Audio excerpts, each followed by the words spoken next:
बहुत ख़वातीन और हज़रात, अस्सलाम वालेकुम। आप देख रहे हैं रेड लाइन न्यूज़ यूएसए और मैं हूं शफकत हमीद संधू, एडवोकेट। नाज़रीन, पाकिस्तान के अंदर गंगा उल्टी बह रही है। जिसको जो काम करना चाहिए, जिसके लिए वो मुंतखब है, जिसके लिए वो तैनात है, वो उसके अलावा हर काम करने को तरजीह दे रहा है। एफआईए का काम है कि वो इंसानी स्मगलिंग के मुजरमों को पकड़े, वो नेशनल क्राइम में मुलव्वस मुलजमों को पकड़े, वो एंटी मनी लॉन्ड्रिंग का काम करे। लेकिन वो क्या कर रहे हैं? वो सियासतदानों को पकड़ दकड़ करने में मसरूफ है। निगरान हुकूमत को चाहिए कि वो 90 रोज के अंदर जो जिस तरह से मुल्क चल रहा है उसको चलता रहने दे और उसको उसके मामलात को रवा रखने में जो भी एडमिनिस्ट्रेटिव डिसीजंस लेने हैं वो ले, लेकिन वो ये काम करने की बजाय वो इलेक्शन के इल्तवा को कैसे यकीनी बनाना है इसमें मसरूफ है।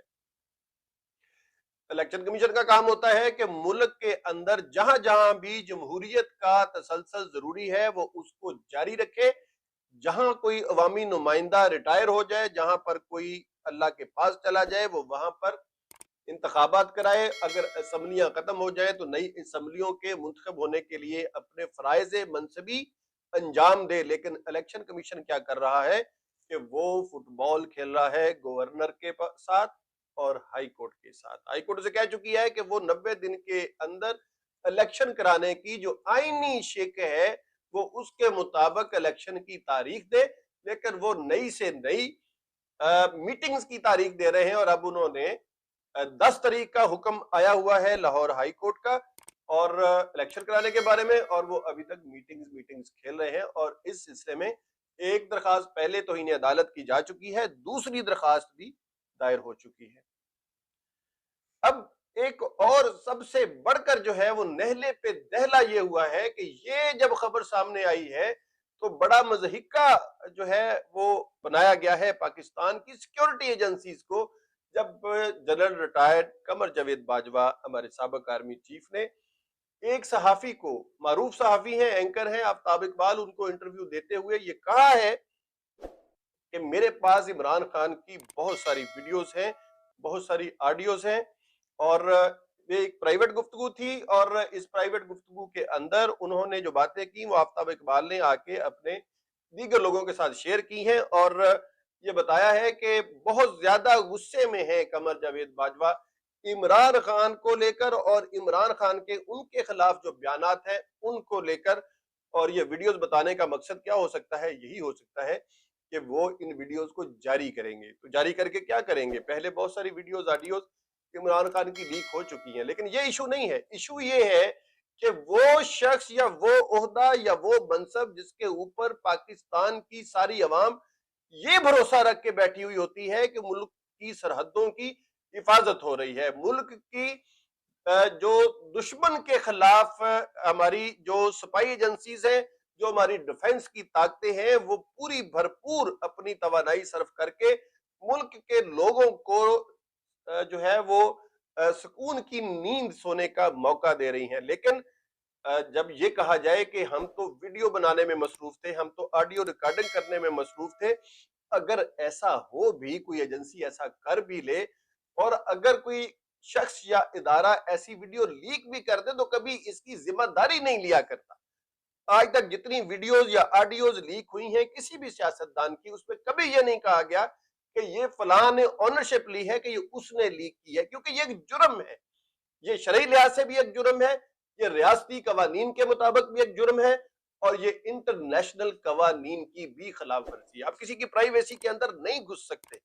लेकिन उस मुल्क का वजीर आजम, उस मुल्क की कोई और आला क़यादत जो जिसके साबकीन की वीडियोज और ऑडियोज रिकॉर्ड की जाती रही हो, वो आइंदा कैसे सर्विस करेंगे? वो आइंदा कैसे मामलात को चलाएंगे? वो आइंदा कैसे ये कॉन्फिडेंस हासिल कर सकेंगे कि वो जो कुछ कर रहे हैं वो कौमी राज है, वो किसी वीडियो या ऑडियो कैमरे डिवाइस की पकड़ में नहीं आ रहे हैं? समझ नहीं आती, इतने बड़े मनसब पर रहने वाला शख्स क्या इस तरह की जो है वो हरकत कर सकता है कि वो ना सिर्फ वीडियो ऑडियोज को जो है वो ऑन करे बल्कि उनको रिलीज करने की धमकी भी दे, चाहे वो किसी भी जरिए से हो। कमर जावेद बाजवा बड़ी रिस्पेक्टेबल हैं, वो इस मुल्क के 6 साल के लिए आर्मी चीफ रहे हैं, لیکن اب بہت ساری چیزوں پر نگاہیں جا رہی ہیں. جب انڈیا پاکستان کا حصہ بننے کی ابدی خواہش رکھنے والے کشمیر کو اپنی ریاست کے اندر ضم کر رہا تھا تو یہاں پر ہمارے آرمی چیف قمر جاوید باجوہ ہی تھے. تو کیا اب یہ سمجھ لیا جائے کہ جنرل صاحب تو اس وقت اپنے پرائم منسٹر کی ویڈیوز اور آڈیوز ریکارڈ کرنے میں مصروف تھے تو سرحدوں کی حفاظت اس لیے نہیں ہو سکی, کشمیر کی کاز پر جو اس وقت اس لیے پہرا نہیں دیا جا سکا. تو پھر اس کے بعد تو یہ رہتا ہے کہ ایسے منصب پر رہنے والے شخص کو ٹرائل کیا جانا چاہیے, ان سے پوچھا جانا چاہیے, قوم کو ان سے جواب لینا چاہیے, قومی اداروں کو ان سے جواب لینا چاہیے کہ واٹ یو ڈیڈ,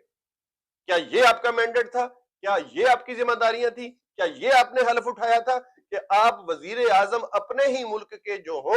ان کو کل آپ نے کیسے بلیک میل کرنا ہے, آپ ان کی ریکارڈنگز کر رہے ہو, آپ ان کی ویڈیوز بنا رہے ہو, اور جب آپ کو جواب دے کہا جا رہا ہے تو آپ کو جواب دینا چاہیے, آپ کو دھمکیاں نہیں دینی چاہیے. لیکن پاکستان کے اندر گنگا الٹی بہ رہی ہے. وہ سیاستدان جن کو اس ملک کو چلانے اور اس ملک کی عوام کو ریلیف فراہم کرنے کے لیے دن رات صرف کرنے چاہیے, وہ آئی ایم ایف کے آگے تو گھٹنے ٹیک کے بیٹھی ہوئی ہیں,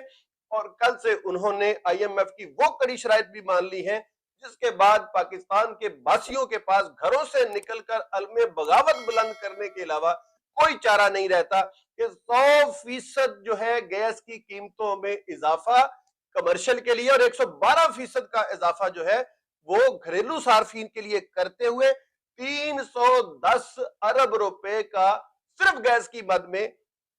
نیا بوجھ ڈالنے کا ارادہ کر لیا گیا ہے. اور سونے پر سہاگا یہ ہے کہ یہ اضافہ فروری کے دنوں میں فیصلہ کیا جا رہا ہے, یکم جنوری سے سال کے آغاز سے اس کا اطلاق ہوگا, یعنی آپ کے سابقہ مہینوں کے جو بل آپ دے چکے ہیں اس میں اضافہ کر کے تو یہ آپ کو بڑے بڑے بل جو ہے وہ آپ کو دیے جائیں گے. سیاستدان ہمارے ان کاموں میں مصروف ہیں کہ وہ اپنے دشمن کو کیسے نیچا دکھائیں, اس کے عوامی مقبولیت کو کس طرح سے کم کریں, اس گراف کو جو ان کی اپنی نااہلی کی وجہ سے ان کی سیاسی مقبولیت کا گرا ہوا گراف ہے وہ اس کو کیسے اٹھائیں, وہ اس ملک سے بھاگے ہوئے بگوڑے اور مفرور مجرموں سے ہدایات لے کر اس ملک کو چلانے کی کوشش میں مصروف ہے جو کہ سیاستدانوں کا مینڈیٹ نہیں ہے. لہٰذا کیا کہا جا سکتا ہے, یہی سیاپا کیا جا سکتا ہے کہ پاکستان میں گنگا الٹی بہ رہی ہے. اور آپ دیکھیے کہ مہنگائی جو ہے وہ اس لیے بھی اوپر جا رہی ہے کہ ہم کوئی کارکردگی نہیں دکھا پا رہے ہیں, ہم کوئی ایسا کام نہیں کر رہے ہیں جس سے ملک کی اقتصادی حالت جو ہے وہ بدل سکے, معاشی حالت کے اندر کوئی بہتری آ سکے. ہم صرف اپنے جذبوں کی تسکین کے لیے اور اپنی ایگو کو بچانے کے لیے کبھی سرحدوں کے اوپر امپورٹ ایکسپورٹ پر پابندی لگا دیتے ہیں, کبھی ہم جو ہے وہ ڈالر کی پرائس کے اوپر کیپ لگا دیتے ہیں, اور پھر ہم جب گھٹنے ٹیک دیتے ہیں آئی ایم ایف کے سامنے تو سارے کا سارا بوجھ لا کے بجلی کے بلوں میں اضافے سے, گیس کے بلوں میں اضافے سے, پٹرول کی قیمت میں اضافے سے اور ڈالر کی قیمت میں اضافے سے ان کمزور کندھوں پر ڈال دیتے ہیں جو عوام کے پہلے ہی ان تمام جو ہے بوجھ کو اٹھا کر پہلے سے جھکے ہوئے ہیں وہاں پر ڈال دیتے ہیں. اور پھر قوم کیسے ان لوگوں پر جو ہے وہ اکتفا کر سکتی ہے, ان کے اوپر بھروسہ کر سکتی ہے جن کے اپنے تمام تر اثاثے, اپنی اولادیں, اپنے تمام تر جائیدادیں ملک سے باہر ہوں. وہ تو جب ان کی کمر پر کوئی بوجھ آئے گا وہ تو ایک جہاز پر بیٹھ کے 10-12 بریف کیس رکھیں گے اور 3 سال کے لیے, 4 سال کے لیے, 5 سال کے لیے دیگر ممالک میں کو سدھار جائیں گے. یہ عوام اس نے یہیں پہ رہنا ہے, اس نے اسی بجلی کو استعمال کرنا ہے, اس نے اسی گیس کو استعمال کرنا ہے, اس نے ان کے مقدر میں سیاستدان بھی یہی ہیں, ایجنسیاں بھی یہی ہیں اور سرحدوں کے محافظ بھی یہی ہیں. ناظرین اب تک کے لیے اتنا ہی. اپنا اور اپنی آزادی کا بہت سارا خیال رکھیے, اپنے ارد گرد کا بھی. میزبان شفقت سندھو ایڈوکیٹ کو ریڈ لائن نیوز USA سے اجازت دیجیے. پاکستان زندہ باد, پاکستان